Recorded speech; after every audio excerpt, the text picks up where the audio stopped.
to the Daily Bite. I'm your host, Pastor Steve Andrews. Today, your show is on 1 Samuel chapter 18, and we're reading a little bit about this relationship of David to the royal family, of Saul, Jonathan, Merib, Michal. So that's our theme for the day. As soon as he had finished speaking to Saul, the soul of Jonathan was knit to the soul of David, and Jonathan loved him as his own soul. And Saul took him that day and would not let him return to his father's house. Then Jonathan made a covenant with David because he loved him as his own soul. And Jonathan stripped himself of the robe that was on him and gave it to David and his armor, and even his sword and his bow and his belt. And David went out and was successful wherever Saul sent him, so that Saul set him over the men of war. And this was good in the sight of all the people and also in the sight of Saul's servants. As they were coming home, when David returned from striking down the Philistine, the women came out of all the cities of Israel, singing and dancing to meet King Saul, with tambourines, with songs of joy, and with musical instruments. And the women sang to one another as they celebrated, "Saul has struck down his thousands, and David his tens of thousands." And Saul was very angry, and this saying displeased him. He said, "They have ascribed to David 10,000s, and to me they have ascribed thousands. And what more can he have but the kingdom?" And Saul eyed David from that day on. The next day a harmful spirit from God rushed upon Saul, and he raved within his house while David was playing the lyre, as he did day by day. Saul had his spear in his hand, and Saul hurled the spear, for he thought, "I will pin David to the wall." But David evaded him twice. Saul was afraid of David because Yahweh was with him but had departed from Saul. So Saul removed him from his presence and made him a commander of 1,000, and he went out and came in before the people. And David had success in all his undertakings, for Yahweh was with him. And when Saul saw that he had great success, he stood in fearful awe of him. But all Israel and Judah loved David, for he went out and came in before them. Then Saul said to David, "Here is my elder daughter Merib. I will give her to you for a wife. Only be valiant for me and fight Yahweh's battles." For Saul thought, "Let not my hand be against him, but let the hand of the Philistines be against him."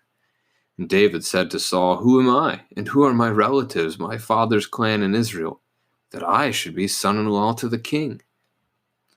But at the time when Merib, Saul's daughter, should have been given to David, she was given to Adriel, the Maholathite, for a wife. Now Saul's daughter Michal loved David, and they told Saul, and the thing pleased him. Saul thought, "Let me give her to him, that she may be a snare for him, and that the hand of the Philistines may be against him." Therefore Saul said to David a second time, "You shall now be my son-in-law." And Saul commanded his servants, "Speak to David in private, and say, Behold, the king has delight in you, and all his servants love you. Now then, become the king's son-in-law." And Saul's servants spoke those words in the ears of David, and David said, "Does it seem to you a little thing to become the king's son-in-law, since I am a poor man and have no reputation?" And the servants of Saul told him, "Thus and so did David speak." Then Saul said, "Thus shall you say to David, the king desires no bride price except 100 foreskins of the Philistines, that he may be avenged of the king's enemies." Now Saul thought to make David fall by the hand of the Philistines, and when his servants told David these words, it pleased David well to be the king's son-in-law. Before the time had expired, David arose and went along with his men and killed 200 of the Philistines. And David brought their foreskins, which were given in full number to the king, that he might become the king's son-in-law. And Saul gave him his daughter Michal for a wife. But when Saul saw and knew that Yahweh was with David, and that Michal, Saul's daughter, loved him, Saul was even more afraid of David. So Saul was David's enemy continually. Then the commanders of the Philistines came out to battle, and as often as they came out, David had more success than all the servants of Saul, so that his name was highly esteemed. This is the word of the Lord.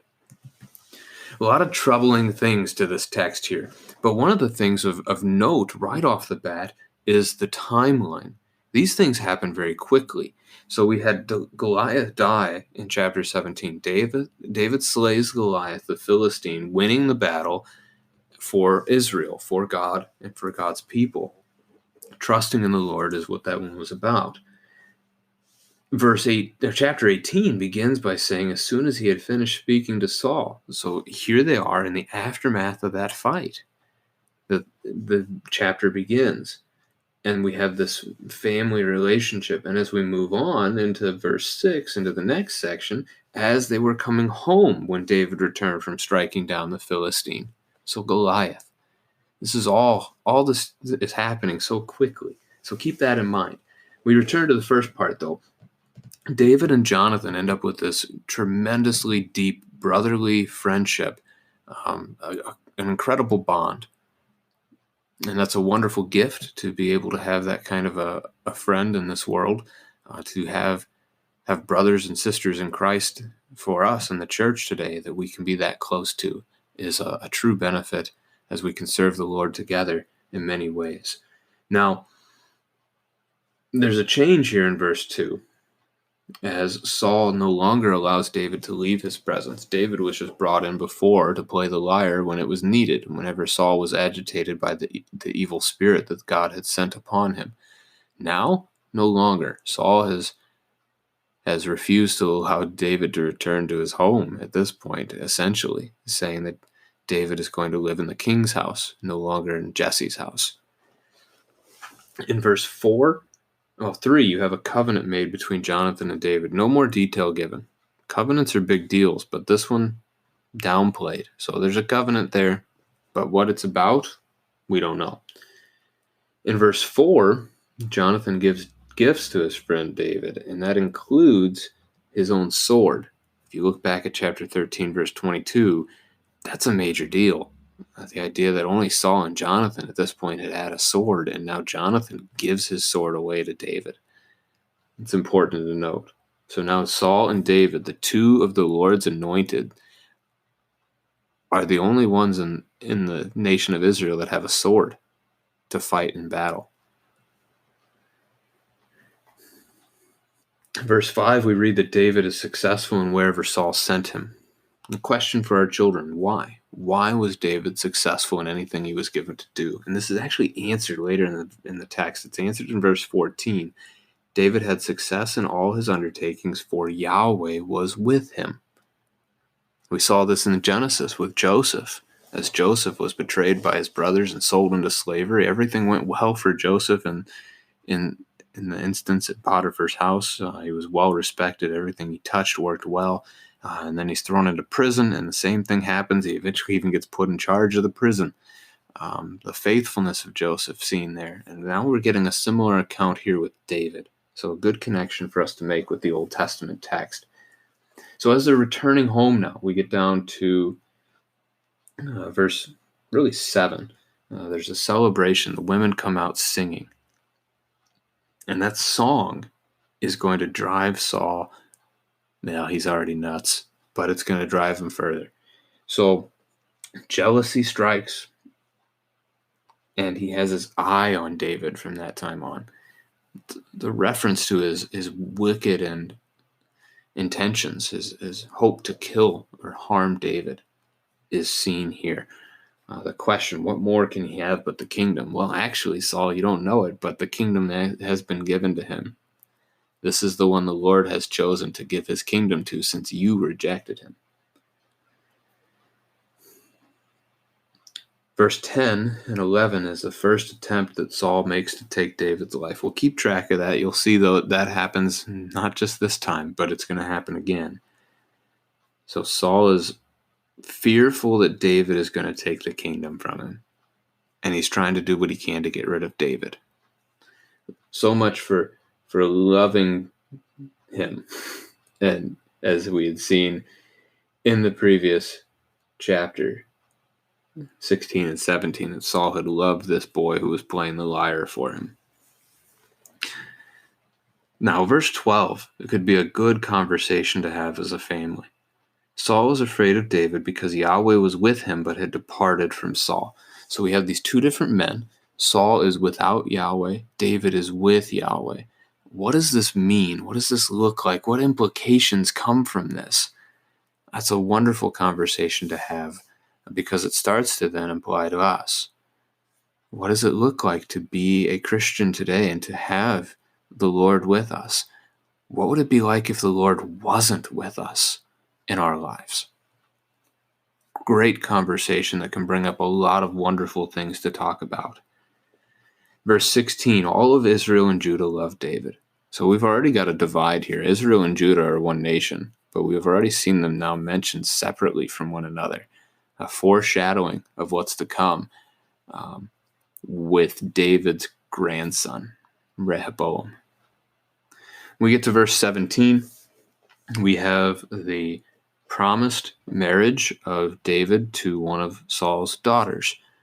That was from chapter 17. The one who killed Goliath, Saul promised marriage of his daughter.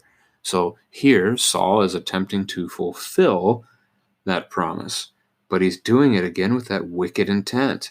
And so in the first paragraph of this section, it's two different attempts here. In the first time, the attempt here is that David will get to become the son-in-law under the provision that he's going to go and fight the king's battles.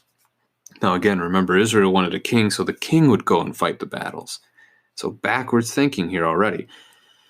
The intent for Saul is that David will go and fight his battles and he'll get killed in war. Think about that for a second.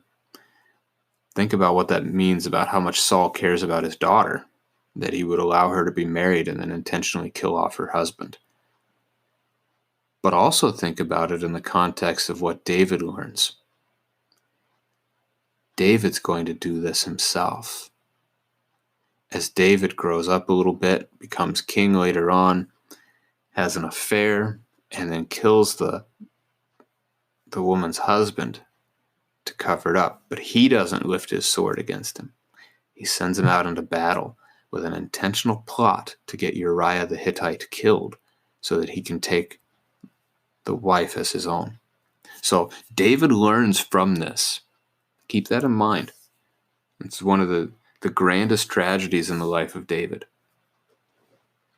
Now, verse 18, and we're going to see it in the second paragraph as well, is humility that David has. He doesn't believe he's worthy to become the king's son-in-law. Now we see the unfaithfulness of Saul again as he actually doesn't give Merib to David. He breaks his promise. He breaks the what he had said he was going to do. Not uncommon for Saul to go back on his word. When we get to the next paragraph, we get the promise again here being fulfilled of Michal now instead of Merib. The second daughter of Saul is going to become David's wife. And it's a plot again. So Saul had his intentions with Merib, and now he's got him with Michal. He's going to use Michal as a trap. He's going to require this bride price. In order to marry his daughter, David needs to present 100 Philistine foreskins. Maybe not the conversation people want to have with their children, but if your child's asking, you can choose to fill them in as much as you're comfortable doing. The question will come up, what's a foreskin? The people of God at this time of the Old Covenant are circumcised. We still have circumcision in some cultures today. It's an option in the United States. If you have a son, you can have him circumcised or not. Your call. The New Testament leaves it that way as well. You're not circumcised to be a part of God's people anymore, but you were back then. So the flap of skin is cut off. That part is the foreskin. So David is to bring 100 of those to King Saul in order to take Michal as his wife. Now Saul believes that David is going to do this by going to war and killing them. And there's that chance that as he goes out into the battle, he'll die. That's Saul's intention here. Again, attempting to use his daughter. His daughter's in love with this guy. He's going to kill him off. That's his plan. Now, it's worth noting that David actually had another option. instead of going and killing 100 Philistines to acquire their foreskins, David has another option. He could have invited them to be a part of God's kingdom. Foreigners come into the kingdom, and when they do, they get circumcised. Convince 100 Philistines to become part of God's people would have been the other way to have met this bride price. Just an interesting thought that many people have probably never considered. Now, David doesn't think he has a reputation. He says in verse 23, I have no reputation. That's pretty humble. You remember what those women were singing about you a few days ago? Yeah, David's already got quite the reputation, but humility being expressed by him. All right, so Saul and David are now pitted against each other. The two of the Lord's anointed, both anointed king over Israel. And we'll see how this continues to play out in the days to come.